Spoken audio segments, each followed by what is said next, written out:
Muitos estão falando que a última esperança da revisão da vida toda é o voto favorável do ministro Alexandre de Moraes. Mas se eu dissesse para vocês que existe uma outra alternativa, que entre os 11 ministros existe um que pode ainda alterar o seu voto. Então não desgrude desse vídeo e acompanhe até o final.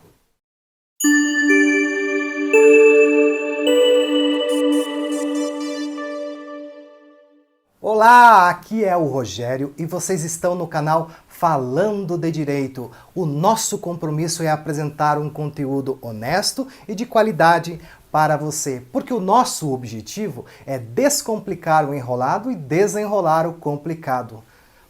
Muitos falam que a última esperança da revisão é o voto favorável do ministro Alexandre de Moraes. Mas será verdade? Será a única esperança dos aposentados que aguardam ansiosamente o desfecho, que já está demorando, diga-se de passagem, da revisão da vida toda? Eu trouxe três, não uma nem duas, mas três razões para acreditar que o ministro Alexandre de Moraes irá alterar o seu voto. É isso que nós iremos acompanhar na sequência desse vídeo.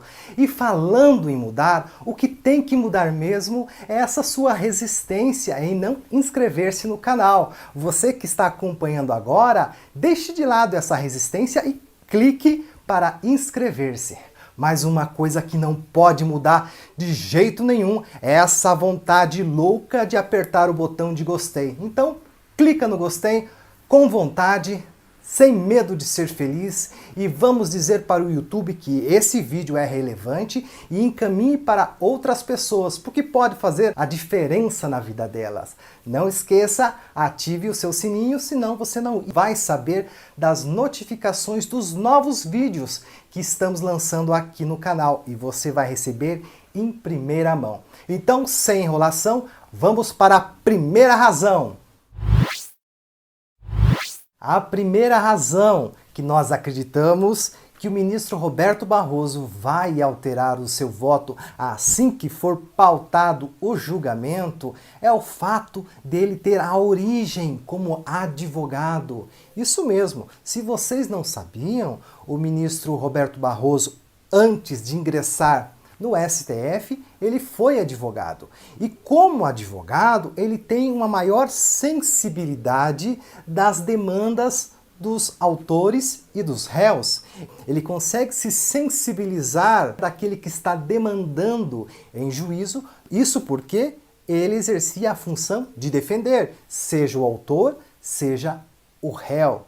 E isso, muitas vezes, escapa essa sensibilidade, essa noção desse contexto de militância na advocacia, é passada despercebida por aqueles que a vida inteira estiveram na carreira da magistratura ou do Ministério Público.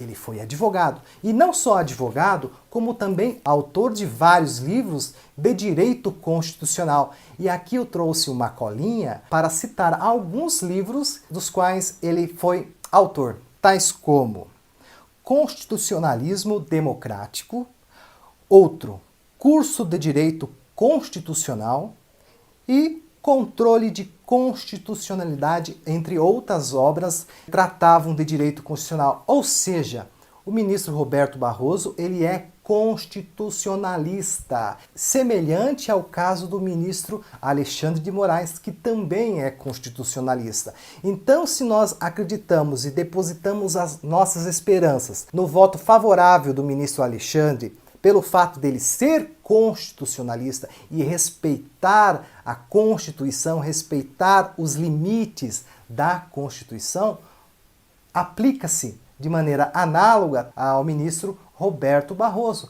que por conhecer as regras, os princípios constitucionais, no caso da concessão do melhor benefício, da segurança jurídica, de todos esses princípios inerentes que estão presentes na tese da revisão da vida toda, um argumento relevante que nós devemos considerar para acreditar que vai ser alterado o seu voto.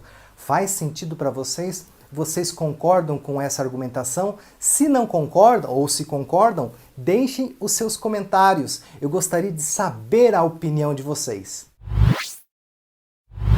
A segunda razão pela qual nós acreditamos que o ministro vai alterar o seu voto é a sua posição crítica com relação ao ativismo judicial. Assim como o ministro Alexandre de Moraes, o Roberto Barroso também é um crítico. Inclusive, quando ele foi sabatinado pelo Senado Federal, caso vocês não saibam, para que uma pessoa possa ingressar no STF, ele deve se submeter a uma sabatina, a uma série de questionamentos, uma espécie de interrogatório por parte dos senadores, a fim de aferir se ele tem conduta ilibada e conhecimento técnico suficiente para fazer parte da mais alta corte do Brasil.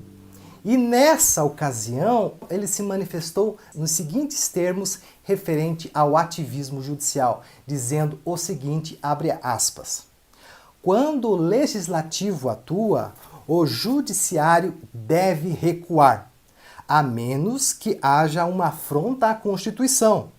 Quando o legislativo não atua, mas existe interesse, o judiciário deve atuar. Ou seja, se o legislativo está fazendo o seu trabalho e está previsto na lei, como é o caso da revisão da vida toda, ela está prevista porque não se respeitou a regra permanente, passando a aplicar a regra de transição como regra permanente e não respeitando o direito adquirido. Nesse sentido, o judiciário, ele não deve atuar, ele não deve produzir leis, ele não deve criar o direito, ou seja, dar ênfase ao argumento econômico em detrimento a uma previsão constitucional, que é o caso da revisão da vida toda, onde tem precedentes judiciais que sustentam, que fundamentam a validade da tese, onde tem uma regra permanente que diz que deve ser considerado todo o período contributivo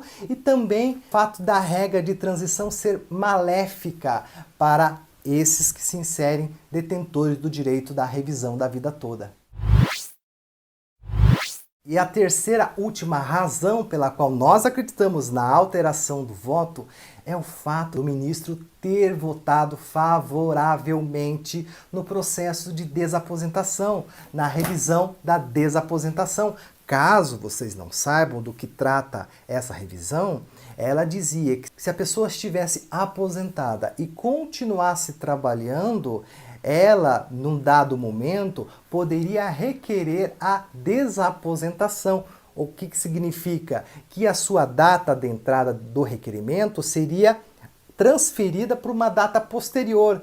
Isso, na prática, iria resultar numa melhora da RMI, porque por vezes o fator previdenciário poderia não atingir, tendo em vista que a pessoa poderia se aposentar por idade, sem a incidência do fator previdenciário. Ou, inclusive, se tivesse aposentado por idade, melhorar o coeficiente com um melhor tempo de contribuição. E o que chama a atenção nesse julgamento, ao contrário da revisão da vida toda, é que não existia uma previsão legal. Vejam só que interessante isso, não existia uma previsão legal que defendesse a desaposentação. E ele votou favorável, de forma que fosse judicializado esse tema e proposto uma forma de aplicar isso na prática. É aquilo que nós chamamos de um poder atípico, quando o judiciário ele edita uma norma para ser aplicada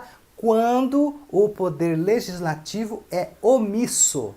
Ou seja, ele identificou que o poder legislativo, que o Congresso Nacional, foi omisso em não prever essa possibilidade. E ele decidiu então criar um regramento que pudesse ser aplicado para essas pessoas que estavam, para esses aposentados que estavam solicitando a desaposentação.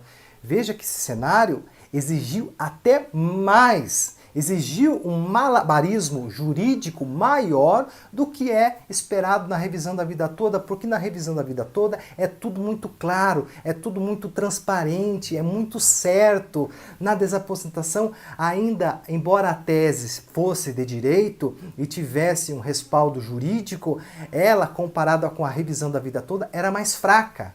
Se naquele momento ele foi favorável, introduzindo até um regramento judicial para poder definir, o que dirá com relação à revisão da vida toda, que é muito mais favorável, que é muito mais certa, que dá muito mais segurança jurídica. Vocês percebem como que essa terceira razão ela é forte e nos dá grandes esperanças na alteração do ministro Roberto Barroso?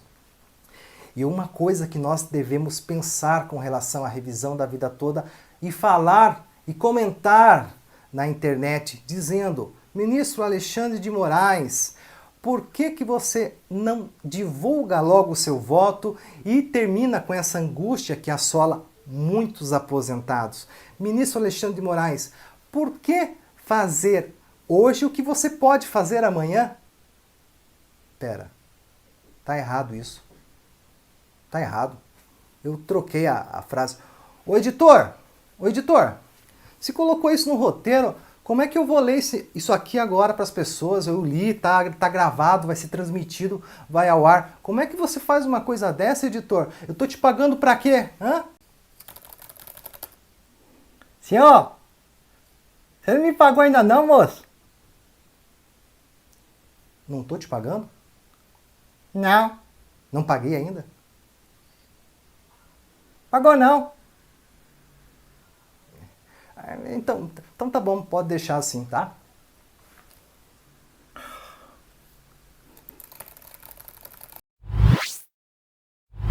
Agradeço demais a você pela sua paciência de ter acompanhado até este momento. Muito obrigado pela sua inscrição para fazer parte dessa comunidade que mais cresce no Brasil. Obrigado pelo seu gostei, por ter ativado o sininho e se de fato você gostou, compartilhe com seus amigos, com seus familiares, com o periquito, com o papagaio, com o cachorro, com o gato, com todo mundo, para que esse vídeo também faça diferença na vida deles e nos veremos no próximo vídeo. Até mais!